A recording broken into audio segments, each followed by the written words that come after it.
Hi, I'm Brian Stinson, co-founder of the Peak Fleet. I would like to talk to you about happiness.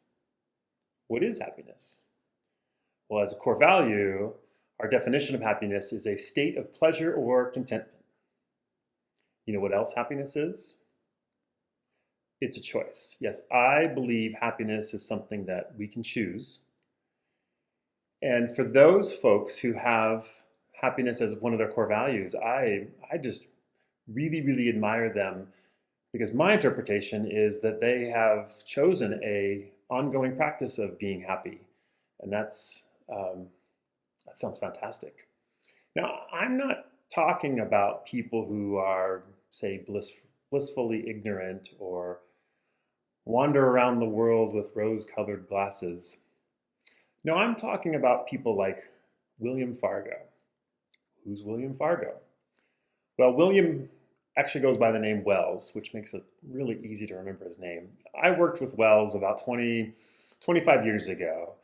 And what I loved about Wells was when you would ask him, "Hey Wells, how you doing?" He would give you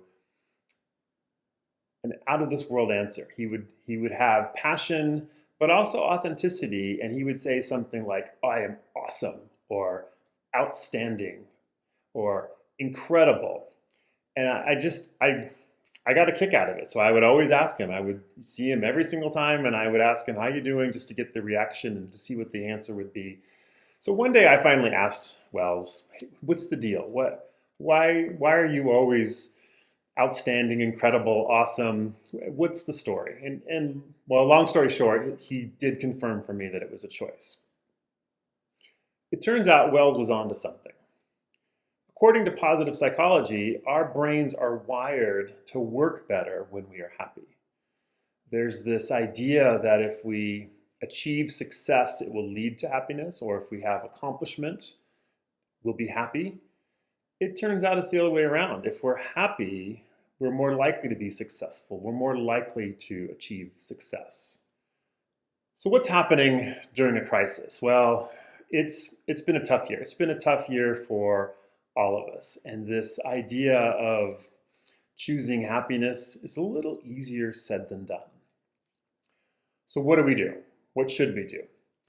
Well, I recommend finding the silver lining. In fact, I ran a little experiment. I asked all my friends on social media to stop and think about the silver lining of the past year, and I was blown away by their responses. In fact, I think there were close to 100 different comments, which for me, that's about a year's worth of commenting on my posts.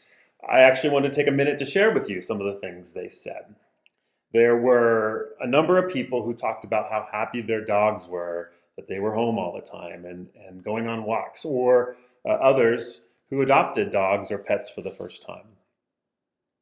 A few of you talked about how nice it was that there wasn't as much traffic during your commute, or no commute at all because we weren't going to the office anymore, or we aren't going to the office anymore. Several people were very excited about getting their home projects completed and their other to-do items checked off the list. A few of you picked up gardening as a habit, as a hobby, saving money, discovering new takeout restaurant options, or even ordering your groceries online and having it delivered to your car. Or better yet, Tammy was super excited about the curbside delivery at Starbucks.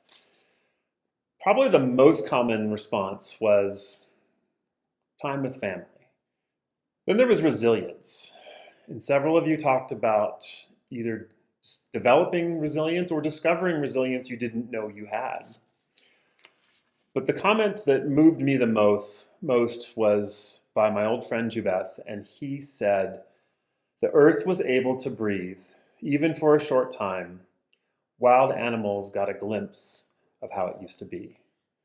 I thought that was pretty poignant.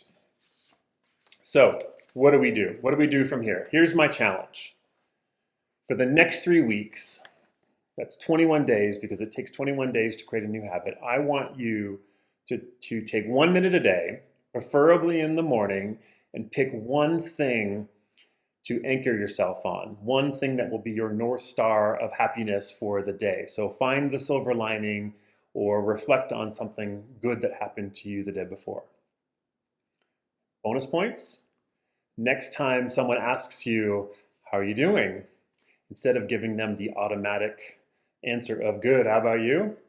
Give them a Wells Fargo answer. Tell them that you're outstanding.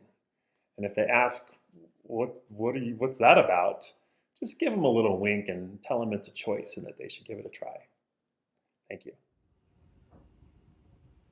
I hope you enjoyed that video. We're making our way through all 55 values in the Peak Values card deck. We're examining living with intention and within your values, especially during this time of the COVID-19 crisis. We want to hear from you, so please leave comments here on social media, on YouTube, or you can reach us at info@thepeakfleet.com. If you visit our website, you can find our Peak Values card deck under the product page and also learn about our other services. I hope you stay safe and healthy, and we'll talk to you soon.